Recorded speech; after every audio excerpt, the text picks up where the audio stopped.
I want to thank you so much for stopping by today. I am so glad you're here. What I want to do before we get started today is encourage you to make sure that you stop by next Sunday morning, the 28th of June, because something really fun and wonderful is coming. We've been working furiously behind the scenes here at Pretty Over 50 to put together something that I think you're going to love. It all launches Sunday, June 28th, but if you're on the Sunday morning email newsletter list, you're actually going to get the Sunday morning video 2 days early on Friday at noon Pacific time. So if you're on the email newsletter list, you're going to be the first to know about what's coming. And it's not too late to get on the newsletter list if you want to have a jump on what we're launching on the 28th. The link is in the description box down below to sign up for the Sunday morning email newsletter list. You'll get a notification on Friday morning that you'll be able to see the Sunday morning video early, and I think you're going to love it. I have shared many times how much I love my quiet mornings. Honestly, I do. I go to bed early and I get up very early. About 4:45, 5 o'clock is when I really like to get up. And is it a struggle to get out of bed? Oh no. I pop out of bed like a cork because it is absolutely my favorite time of the day. I get up, I make my coffee, I sit in my little place on the couch. The windows are open. I can look out the window and see the birds. They're chirping. I'm enjoying my coffee. I'm crocheting. It is so peaceful. And now the sun is peeking up around 5 a.m. So I get to watch the sun come up and the birds come to the bird feeder, and Lissy's next to me on the couch and it's quiet. Oh my gosh. It's just the best. What I'll do is I'll get my coffee going, sit down, and I don't open my phone or my computer, except really quickly I will check my phone to see if there's an emergency message from my daughter because I don't sleep in the same room as my phone, and I always have my phone on mute, so I don't hear it. So I just check and make sure, everything's good with the daughter. In other words, no messages. And then I just go about my peaceful morning. There are days when it's 8 or 8:30 and I am so disappointed that I kind of have to stop with my little routine. I have to wrap my morning up and wash my coffee cup and get busy with my day. Think about that for a minute. I have been peacefully drinking my coffee and crocheting, maybe checking some art on Instagram, or just doing some really calm and peaceful things for over 3 hours. And I still don't want it to end. And the other day, it finally hit me. Kimberly, you are the captain of your own ship. You're in charge of your life. This is your life. Why doesn't your entire day feel as good as the morning does? So I'm mulling this whole thing over. Why doesn't the rest of my day feel as good as the morning? I mean, the morning is so good. It's so good. I go to bed at night excited about having coffee and sitting peacefully in the morning. And I even had my girlfriend Suzanne, send me a little meme about a couple going to sleep at night and they're both excited for coffee in the morning. That's me. That's me. So I'm thinking over this dilemma and wanting the rest of my life or the rest of my day to feel as good as the morning. And then I was on Instagram and there was a post that had the song Ventura Highway as the music for the post. And I'm telling you what, you guys, I just about crumbled into tears. It hit me so hard, and I'm thinking about it now, it makes me tear up. It hit me so hard. Ventura Highway, of course, came out in 1972 by the band America, and it was so popular when I was a sophomore in high school. And it hit me so hard, so hard. I'm choking up right now thinking about it. And what I realized was that time felt so good and so free and so fun and so full of hope, and very, very different from how the world feels today. So I thought about that for a few days, trying to figure out why would that song make me just crumble into tears? And why does the world feel so different today than it did back then? And of course, there's the obvious things like, well, we're older and we've had more heartbreak at this age and there's more people on the planet, or, all kinds of things. But what I eventually came up with is the systems that have been built up over the last several decades just aren't working for us, the people. So right now you might be saying, well, what are you talking about? What do you mean my systems? Let me tell you a story of me behaving badly that will help illustrate what I'm talking about. And this happened when I was up in Oregon. Little tiny town. I was in a little tiny town, but they had an Ulta. And one day I needed to go get a few makeup items. And I thought, well, I'll just go on over to Ulta. That's what I did. So I went and shopped and got the few things that I wanted to pick up. And I was heading towards the checkout. And what they have now in Ulta is this little, it's almost like a livestock chute. It's this little chute that they've arranged that kind of goes around in a little U shape before you get up to the registers. And what they've done is they've installed this livestock chute, so you're going through it literally like a farm animal. And they have all these very inexpensive small little items up and down, in little arrangements displayed as you're going through the cattle chute. And it really hit me. It really hit me that it's not even subtle. They're not even pretending like they're treating you like a valued customer. They're literally putting you in a cattle chute, a livestock chute, and, forcing you down this little road, hoping you're going to put some more things in your cart or in your basket. Not even subtle. I mean, they're so brazen anymore. So I got up to the register, and the little gal at the register said, okay, put your rewards number in, or this and that. And I looked at her and I said, yeah, I'm not going to do that. And she was so taken aback and shocked. So she says, okay, you don't want your rewards? And it's like, I don't care about the rewards. If you can give away money in rewards, then lower your prices. That's my whole thing. So then she starts ringing things up. And she says to me, okay, you need to put your phone number in. I said, I'm not going to do that. So she gets very flustered and she turns around that little keypad and, I don't know, hits a button or two. And during the whole transaction, she's asking me, I think 2, 3, maybe 4 times to do something with that little keypad. And every time I said, yeah, I'm not going to do that. And she just didn't know what to do with herself. Then when I got done, we finally wrapped up and I paid. I always pay in cash when I go shopping. She says, did you want a bag? Like, well, yeah, I kind of would like a little bag for the things I bought. So I can see how someone would say, Kimberly, that was bad behavior on your part. I understand that, and I get that argument completely. I truly, truly do. But let me tell you how I saw it from my perspective. Remember way back when, long ago, when the customer was always right? Remember that? Where did that go? Where did it go that as a customer walking into a business, you were really appreciated and you were treated like you were appreciated?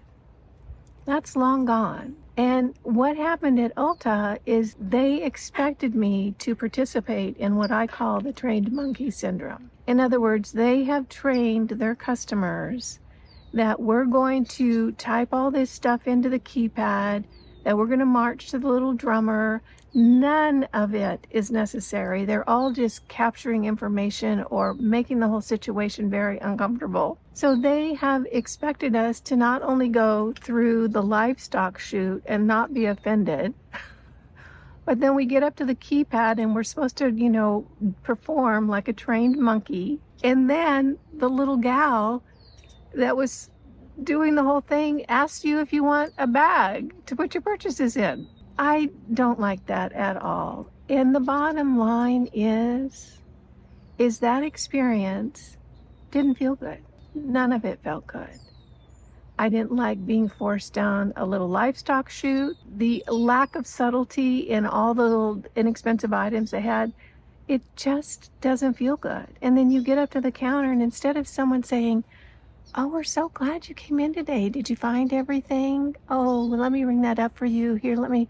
None of that. It's all now trained monkey syndrome. And we're supposed to march to their little tune and do all their stuff. None of it, which is a benefit to us. Now, I realize that some of you are probably thinking, well, that wasn't very nice to do to that little clerk. And I can see that argument. I really can. And there is the point that she didn't make that policy. That came from on high. And that is intentional. A corporation, one of the benefits of a corporation, and this is from the financial markets, is that there is no neck to wring and no ass to kick. In other words, the people making the policies are so far removed from the person having to implement the policies and the customer that they never feel the impact of their actions. And that's intentional. The corporate structure is such that a CEO of a corporation could green light a product that ends up injuring or killing people, 10, 20, 30, 40 people, and they never pay the consequences for that. They're still eating expensive meals and flying private. That's one of the benefits of the corporate structure. And to be honest with you, I don't like it at all. None of it felt good. So I have not been back in an UltraSense, nor have I ordered from them online. I am kind of done with this whole nonsense of profit and policy over people. And how did we get here? We got here because we're nice. We're nice and we're polite and we don't want to rock the boat and we don't want to make that little gal feel bad and we just want to get along. And you know what, you guys? That hasn't worked. You know how I know that? Because things are not getting better. They're getting progressively worse. So I've kind of hit my limit as far as putting up what they're putting together for us to run our lives in. And goodness knows, it's not just Ulta. It's all the corporations, or most of them anyway. I mean, Home Depot now has flock cameras in all their parking lots, or at least a lot of them, and facial recognition scanners at the checkout. How is that feeling good as a customer to walk into that store? Do you feel valued? Do you feel appreciated? Is it a pleasant experience? No, none of that. None of that. And you know why it keeps getting worse? Because we keep putting up with it. We're nice. We don't want to rock the boat. We don't want to be uncomfortable and make other people uncomfortable. Well, that got us here. So clearly, we can keep going down this road until everything out in the world feels kind of abusive or just uncomfortable. Or we can decide that we're going to change things. So let me tell you how I change things. And this is just how I do it. I don't fight. I truly don't fight. And I'll tell you why. I'm going to share a story, and it's a real big cliche, but it's just for illustration purposes. Thinking about an abusive relationship, and I'm going to use the most common cliche, which is a woman in a marriage and her husband is abusive to her. Physically abusive, financially abusive, emotionally abusive. So it's been years and years, and she's finally decided, I've had enough. I don't want any more of this. Well, do you think she should sit there and fight with her husband and try to get him to change? I don't think so. You know why? Because he showed her who he is. That's who he is. He's an abusive person. He didn't come up to her and say, you know, I'm really apologetic about my behavior and I'm ready to change. will you stay with me when I go through the process? He's not saying that. He's continuing doing what he's doing. He showed her who he is. And that's kind of my point. When people show me who they are, I believe them. And right now, I believe the powers that be, or the corporations, or whatever this system is that's being built up around us, I believe them. I believe this is how they want it. They don't want us to feel appreciated or good or like it was a pleasant experience to come in the store. They want to make sure that we know that we are being controlled and manipulated and trained to be, a little monkey. That's what they want. They have showed us who they are. And I am a really big fan of believing people when they do that. The way that I change things is I walk away. I'm not interested in fighting with Ulta about the way they treat their customers. I'm not interested in fighting with Home Depot about the fact that I don't want my face scanned when I'm trying to buy some nuts and bolts and a wrench. I just simply walk away and build something new. And when you think about that woman who's in the abusive relationship, she could sit there and fight with her husband, trying to get him to do it differently so that her life feels better. That seems like a big waste of time to me. Or she could simply walk out the door and build a life that does feel good. So then the question came up, okay, how do you get a life that feels good? Like, how do I get my day, my entire day, to feel as good as my mornings do? Well, my decision is I'm not going to play anymore. And I'm not going to play nice. And I'm not going to do the trained monkey thing. I'm just walking away as much as I can. And then it comes down to, how do we know what feels good for us? What works for us? And in my mind, that has to do with our consciousness. And consciousness is kind of one of those words that we hear it and we know it, but do we really understand how important our consciousness is? And one thing I can tell you is that if you're not in charge of your consciousness, I can guarantee you someone else is. If you're not using your consciousness, someone else is.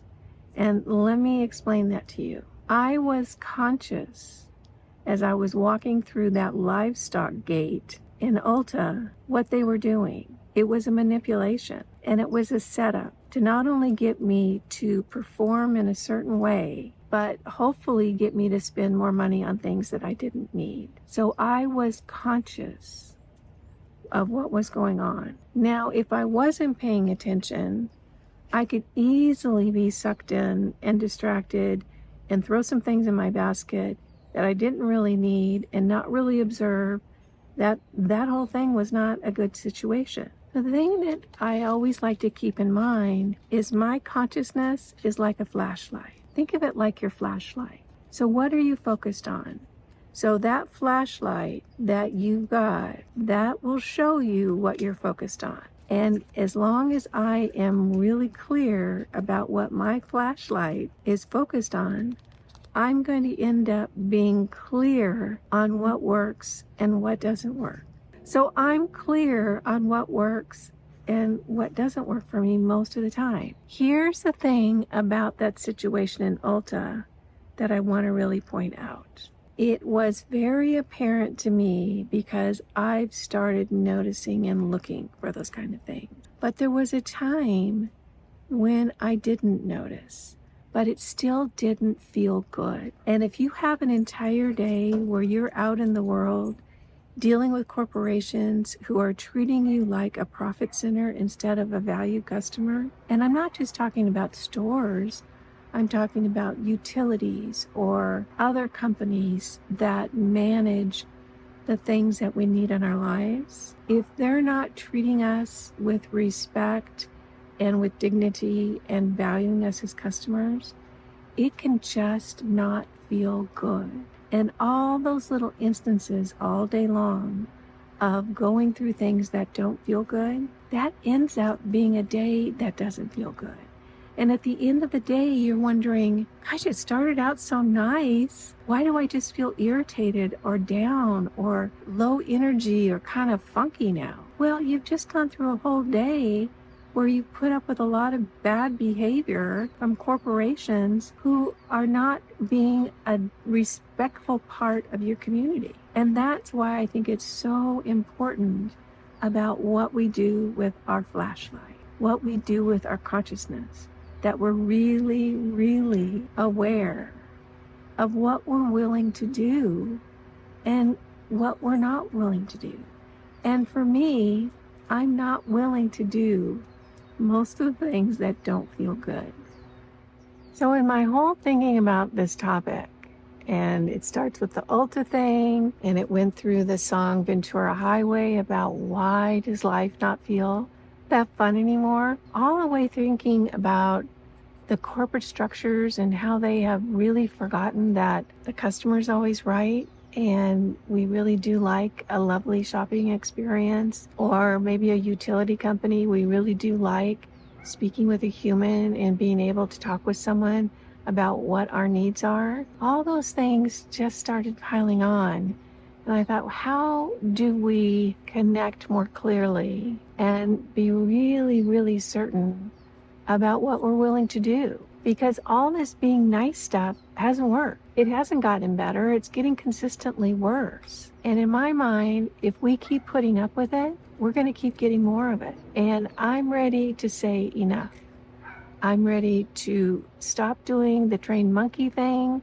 I'm ready to stop going into stores that aren't going to treat me in a way that feels good to me. But most of all, I want to really make sure that I am conscious of my choices and I am conscious of what feels good. So I did some research and some reading to figure out how is it that we can better connect with ourselves and figure out what really works for us. And I came across some good information. I'm going to share it with you now.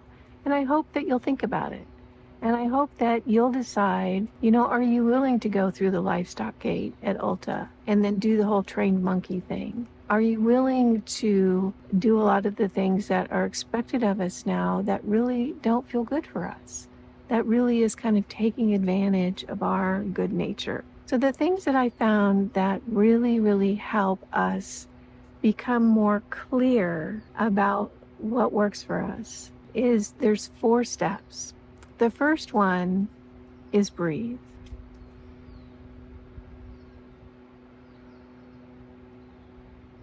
Slow down, take a moment,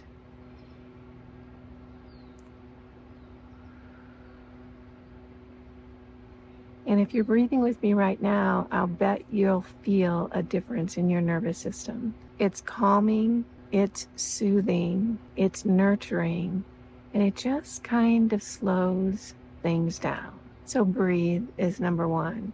And particularly if you're in a situation that just feels a little off, take a few breaths, look around, and try to identify what doesn't feel good about that. And maybe you don't want to do it anymore. The second thing is create. And I'm not talking about, building a building or putting in a whole new garden.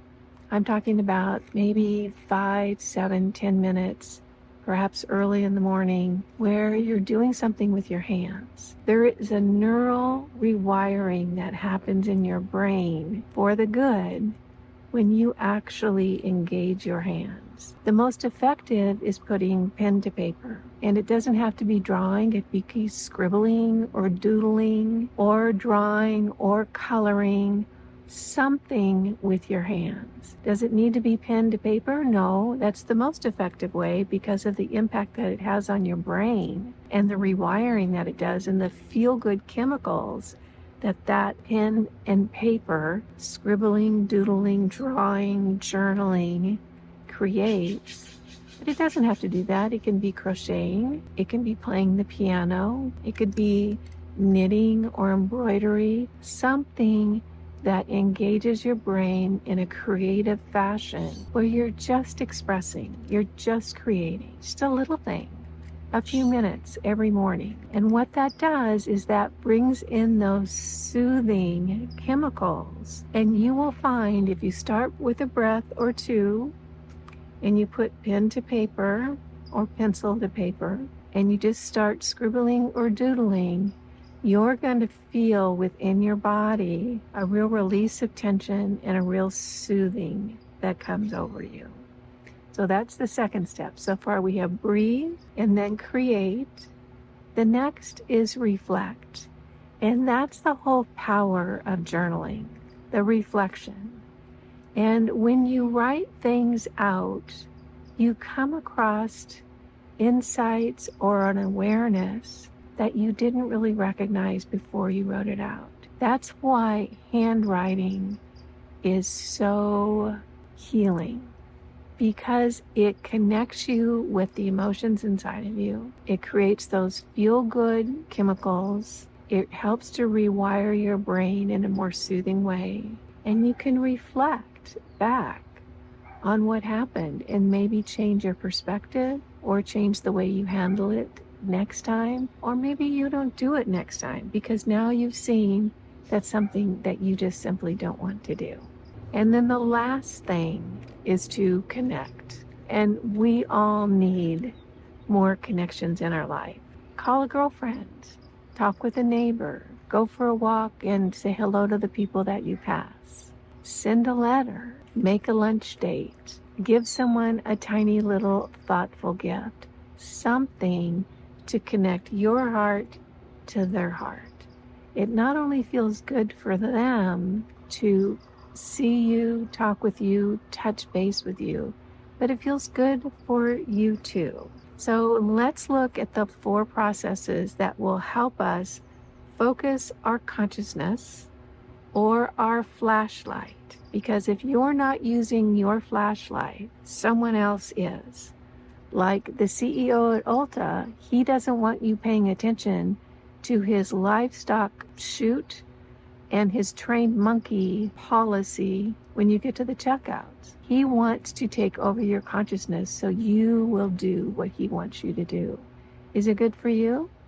I don't know. Wasn't good for me. I didn't like it. I'm not doing it anymore. So breathe, create, reflect, and connect. Breathe, create, reflect, and connect. If you invest a few minutes in the morning or maybe in the afternoon or in the evening before bed in this practice, what could happen? Well, I think a few things could happen. You could feel a lot more peaceful. It's very soothing, very calming. You can become clear on what you're willing to do and what you're not willing to do instead of just being pushed around by all these multi-billion-dollar industries that we support with our dollars, but they don't want to support us with an experience that feels good. So I'm in favor of us taking our power back, deciding what works for us instead of being pushed around into a system that doesn't feel good, and getting back to a life that feels peaceful and nurturing and soothing and fun. Well, that's what I have for you today. My journey into how do we make this reality feel a little bit better. I hope you'll join me. I'm done playing nice guy and hoping these corporations and other systems do the right thing. I don't think that's worked out for us, and I don't think it's going to work for us in the future. So I'm walking away and creating something different and something new, and I hope you'll join me. Remember to tune in next Sunday, the 28th, for the launch of something new and exciting that I think you're going to love. If you want to find out early, you can sign up for the email newsletter list. It's listed in the description box down below, and you'll get the Sunday morning video early on Friday at noon Pacific time. Thanks so much for joining me. I appreciate you. It makes my day when you take a few minutes out of your day to spend it with me. I appreciate that, and I appreciate you. Make it a great week, and I look forward to seeing you next Sunday. Bye now.